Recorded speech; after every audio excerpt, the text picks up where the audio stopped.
All right, so quick intros. I'm the CEO of Inference Analytics. Utku Pamaksuz is my co-founder.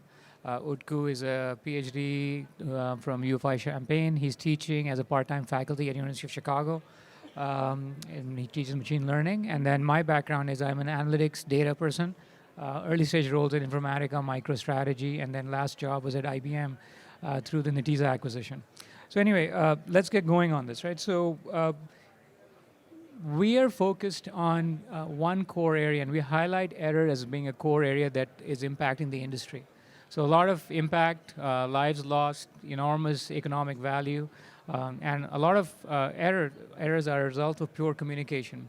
So the platform that we've built, and we call it Inference Analytics Neural Network, is all about dealing with this, right? And so when we started focusing on this problem, the question we asked was, there is so much information going into healthcare information systems, right? There's a billion radiology reports written in the US every year, right? 34,000 physicians, some of them see as many as 150 cases, and each one of them write a report for every case they do.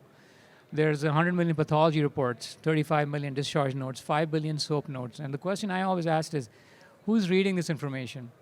And is it easy to read? Is it, are there things that are falling out or falling through the cracks? And is this what is causing, physician burnout? So with that in mind, right, we actually have created a platform that does the following key things.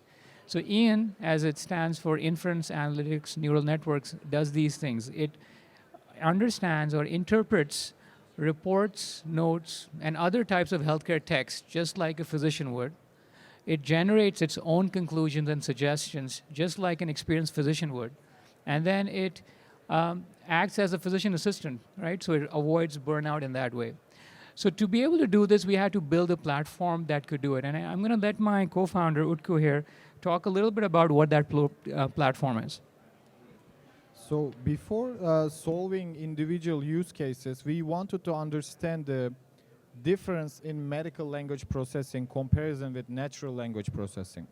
So the difference is, right now the algorithms provided for natural language processing use cases are using an infrastructure built by Google or Facebook, trained Wikipedia articles, news media articles. Those are not capable of capturing medical terms that we are interested in extracting. That's why we needed to replicate this process for only medical language corpuses. So we trained more than 25 million medical documents to be able to create an infrastructure which is going to understand contextual similarity.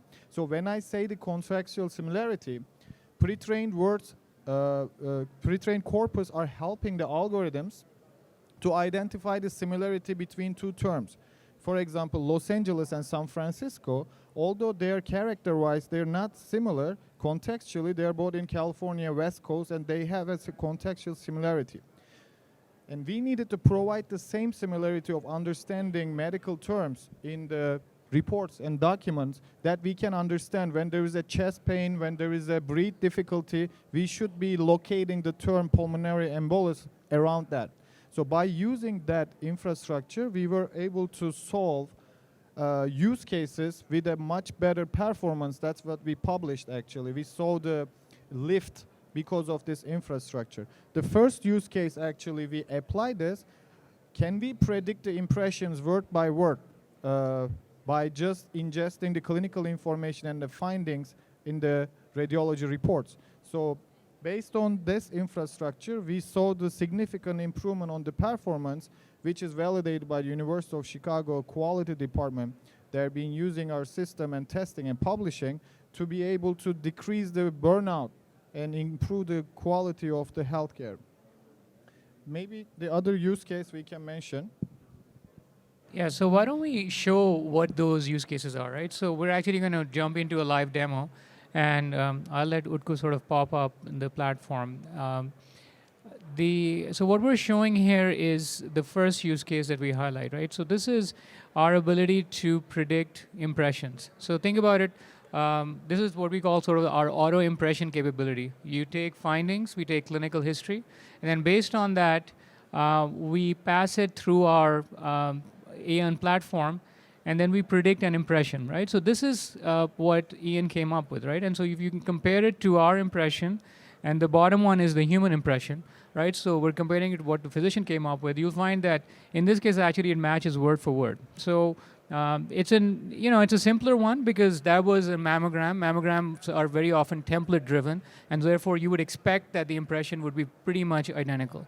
Now here's a different one where we're actually again predicting an impression for this particular finding, right? So this one, and if you compare it to the physician's one, so you'll find that in this case our impression, and again it's subjective to radiologists, but you'll find that we have written an impression that is actually more comprehensive, and this is all happening in real time, right? And then maybe one more example, right, of an impression that we can do in real time. So here's another impression, right, that we were able to take that text, and again you'll see that our impression tends to get more comprehensive, and it varies, but the point we highlight is that when physicians are seeing 150 reports or writing 150 reports during one day, they very often will get tired by the time they're at the 100th report, right? So how can you make sure that quality is maintained, right? And so that is where an algorithm like this comes in handy. We've actually integrated this also with Nuance, so you can actually call the impression algorithm directly from PowerScribe, and it ingests the impression right directly in there. Yeah. So then let's look at the protocol generator, right? One thing that I want to highlight, the ones that we are using for prediction is coming from another institution. So we train the model with using but one institution reports. What we are testing is a different institution to be able to provide generalizability of the model. It's not overfit, and it can be applicable multiple places. Okay, so the second use case is protocol generator. To sort of set the stage a little bit about what this is, right?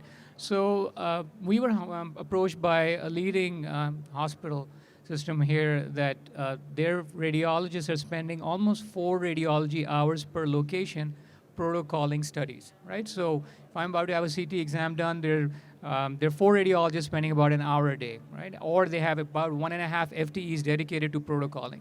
So we actually, again, work with the University of Chicago. We have a partnership with them where we are able to now create a model, and this is what we're showing for CTs, where we're able to take a number of sort of different cases that are about to happen, and we actually suggest what the protocol is. So it could just show one particular protocol that was created based on that reason of study, and then we can do that for multiple of these, right? So the way to think about it is you can have 100 of these potentially go through our system. We can suggest the protocol for all 100 at the same time, right? And so now in addition to that, what we're doing is we find that some of these protocols are rare, right? So you may not be able to necessarily train for every single scenario. So what we do is we highlight a probability where we'll say, look, we have a higher confidence on these. These are the ones that the radiologist should look at. So instead of seeing all 100, you see the only 5 that are complex cases.